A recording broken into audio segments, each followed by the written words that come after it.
Hello guys, स्वागत है आपका अपने यूट्यूब चैनल स्टडी विद अमन कुल में। आज हम लाए हैं शिक्षा निदेशालय राष्ट्रीय राजधानी क्षेत्र दिल्ली की कार्यपत्रक नंबर 49A। तो आपकी ये 49A है, आपकी 49B भी आई है, तो आपको वो वर्कशीट भी देखनी है। साइंस के इसी डेट की है। तो विषय आपका विज्ञान है, क्लास 9 के लिए है। डेट है जिसकी 12 नवंबर 2021। आप अपना नाम और अपनी कक्षा अध्यापक का नाम लिखेंगे। आज हम अपना गति का रिवीजन करेंगे। आपको पता है गति 3 प्रकार की होती है, हमने ये सब पढ़ चुके हैं, तो हम डायरेक्ट रिवीजन करेंगे। सरल रेखीय गति जो कि सीधी लाइन में चलती है। दोलन आवर्त गति यानी किसी निश्चित बिंदु से इधर, जैसे ये एक निश्चित बिंदु है, इधर जाएगी फिर वापस अपने निश्चित बिंदु पर वो आती है।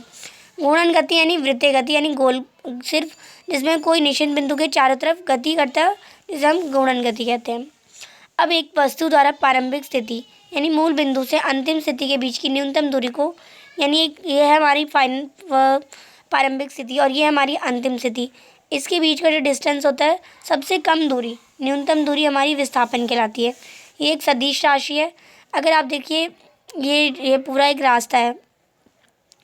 अब यहाँ से मुझे यहाँ पहुँचना है, तो मैं पूरा ऐसे ऐसे कवर करके जाऊँगी, या मैं डायरेक्ट ऐसे भी जा सकती हूँ।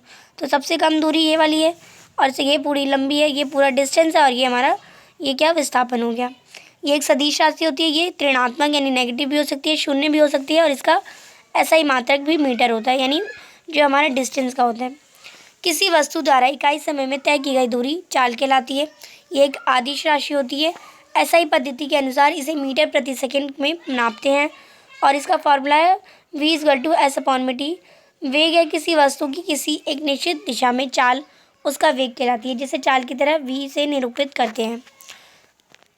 यदि एक वस्तु सीधी रेखा में गति करने के लिए समान दूरी सामान्य समय में पूरी करती है, तो उसकी गति एक समान गति कहलाती है। यानी एक वस्तु है, अगर वो समान दूरी तय कर रही है और समान समय में, यानी उसकी जो गति है वो एक समान गति कहलाएगी। और अगर एक ऑब्जेक्ट है जो कि असमान गति, यानी ये तो 20 मीटर चल रही है 5 सेकंड में, पर या हम कह सकते हैं ये 20 मीटर चल रही है 20 सेकंड में, और हम कह सकते हैं इसमें ये 50 मीटर चल रही है 48 सेकंड में।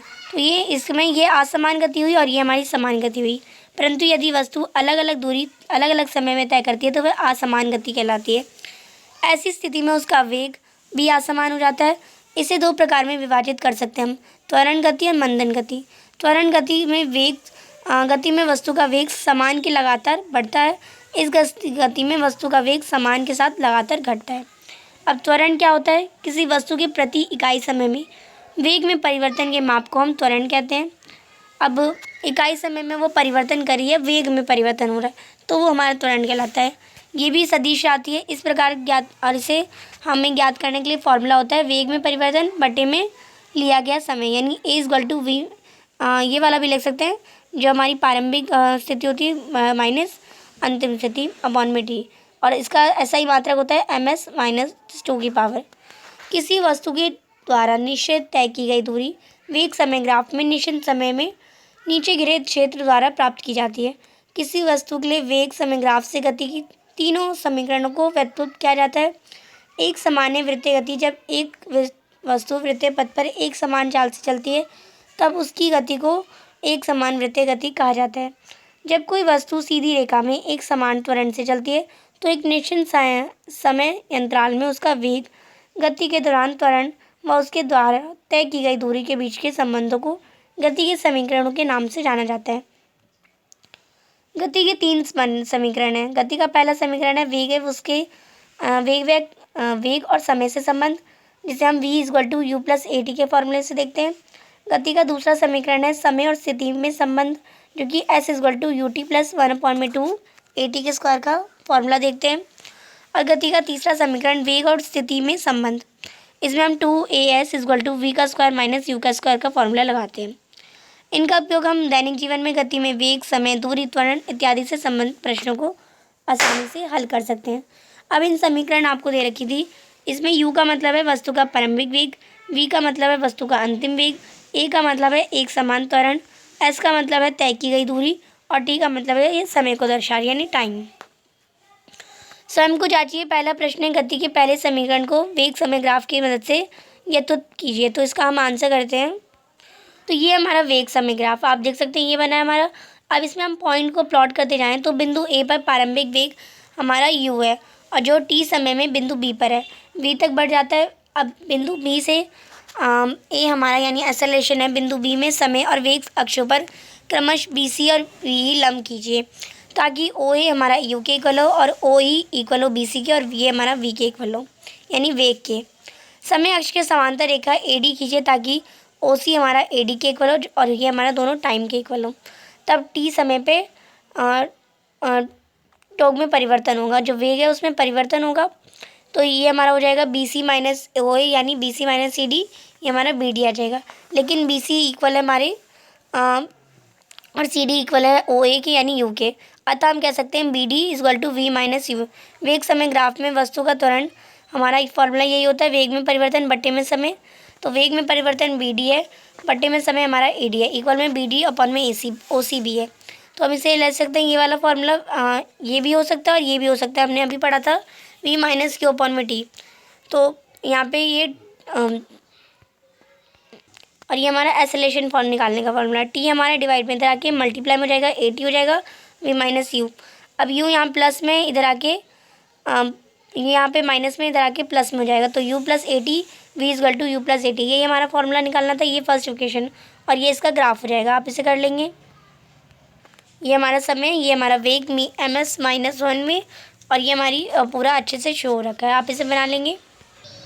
क्वेश्चन नंबर 2 है, एक कार 20 मीटर की दूरी 5 सेकंड में पुनः करती है, यानी एक कार है जो 20 मीटर 5 सेकंड में करती है और तथा पुनः वो 20 मीटर चलती है और वो तब दूरी 3 सेकंड में करती है।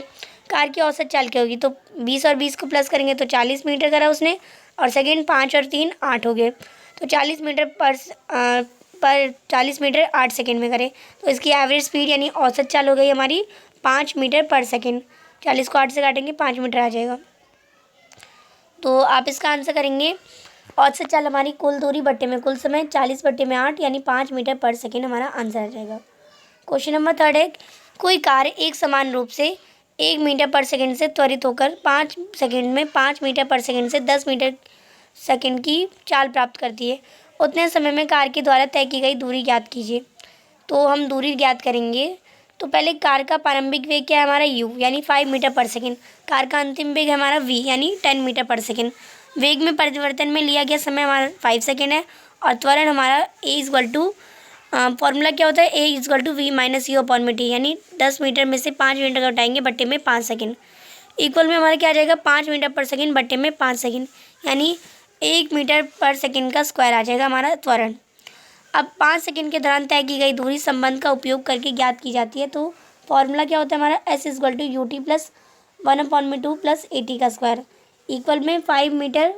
अब ये u हमारा 5 मीटर है बट्टे में s इंटू एस ये 5 ही होगा आपका divided by s in 5 into 5 second plus में हाफ 1 मीटर पर सेकेंड इंटू में 5 का स्क्वायर और s का स्क्वायर।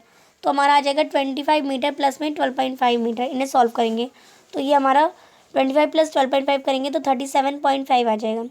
तो कार 37.5 मीटर की दूरी तय करती है। उस अवधि के दौरान इसका वेग 5 मीटर सेकंड से 10 मीटर सेकंड में बदल जाता है। नेक्स्ट है क्वेश्चन नंबर 4, यदि किसी वस्तु का वेग समय ग्राफ एक्स अक्ष के समांतर एक सीधी रेखा हो तो उसका त्वरण क्या होगा या कितना होगा? तो किसी वस्तु का चाल समय ग्राफ अक्ष के समांतर एक सरल रेखा है, उसका त्वरण हमारा 0 होगा क्योंकि एक वस्तु समान चाल से गति करती है।